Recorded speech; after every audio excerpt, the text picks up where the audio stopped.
नमस्कार विद्यार्थी मित्रांनो, स्वागत आहे तुमचं गणित शिकूया या यूट्यूब चॅनलमध्ये। विद्यार्थी मित्रांनो, आपण इयत्ता 10वी विज्ञान भाग 2 यामधील प्रकरण 2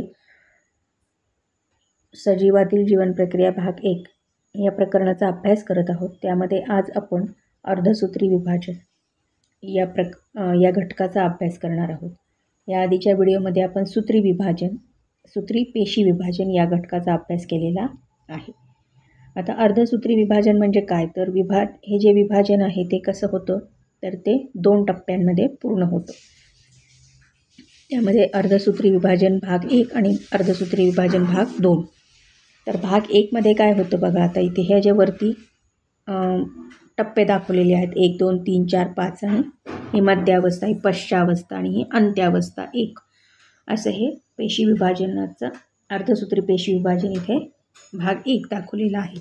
त्यामध्ये काय होतं, तर सजातीय गुणसूत्रांमध्ये जनुकीय विचरण किंवा जनुकीय पुनःसंयोग होतो। इथे एका आकृतीत दाखवलंय बघा।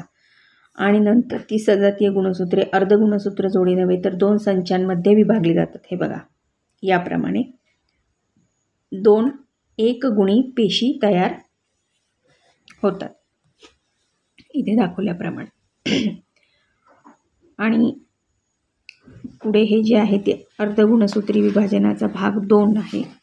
तर इथे बघा, पूर्वावस्था, मध्यावस्था, पश्चावस्था आणि अंत्यावस्था इथे त्यांनी आपल्याला दाखवलेली आहे। आता अर्धसूत्री विभाजनाचा भाग 2 हा काय आहे, सूत्री विभाजनासारखाच आहे। याच्यामध्ये काय होतं, तर भाग 1 मध्ये तयार झालेल्या दोन्ही एकगुणी पेशीतील पुनःसंयोजित अर्धगुणसूत्री जोड्या वेगळ्या होऊन त्या पेशी विभाजित होतात व त्यापासून 4 एकगुणी पेशी तयार होतात। युग्मक आणि बीजाणू तयार करण्याची प्रक्रिया अर्धगुणसूत्री विभाजनाने होते।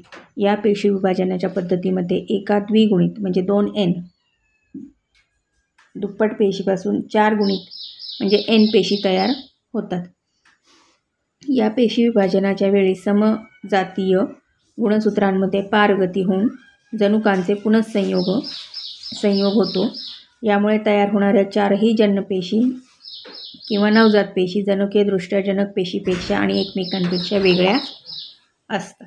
आता इथे त्यांनी एक आपल्याला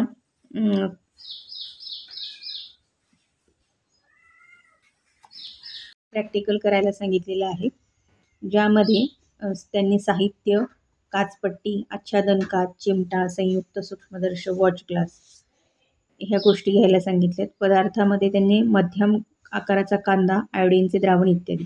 आता हे जे आहे हे तुम्ही कुठं करू शकता, हे फक्त तुम्ही लॅबोरेटरीमध्ये करू शकता। तर तुमच्या शाळेमध्ये जी लॅबोरेटरी असेल त्यामध्ये ह्या प्रकारचं तुम्ही जे कृती इथे दाखवली आहे त्याप्रमाणे कृती करून तुम्ही हा प्रयोग करून बघू शकता।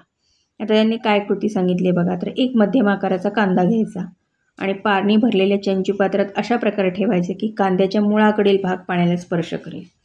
4 ते 5 दिवसानंतर कांद्याच्या मुळाचं निरीक्षण करायचं। यापैकी काही मुळांचा टोकाकडील भाग कापून वॉच ग्लासमध्ये घ्या, त्यात आयोडीनच्या द्रावणाचे काही थेंब टाका आणि 5 मिनिटांनंतर त्यातील एका मुळाचा भाग काचपट्टीवर घेऊन चिमट्याच्या सपाट चपट्या भागाकडून दाबा आणि त्यावर पाण्याचे 1-2 थेंब घेऊन आच्छादन काच काळजीपूर्वक अशी आच्छादे की त्यामध्ये हवा राहणार नाही, नाहीतर हवेचे त्याच्यात ते बुडबुडे दिसतात आणि मग नीट जे आपल्याला बघायचं आहे व ते कांद्याचं ते आपल्याला नीट दिसणार नाही।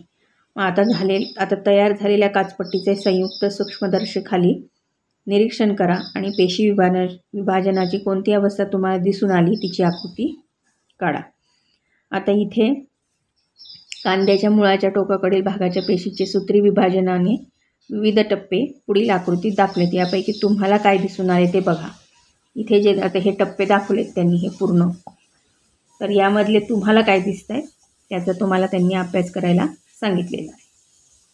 तर आज आपण अर्धसूत्री विभाजन भाग 1 भाग 2 काय आहे आणि त्याच्यावर आधारित एक प्रयोग त्यांनी जो करायला सांगितला आहे त्याचा अभ्यास केलेला आहे।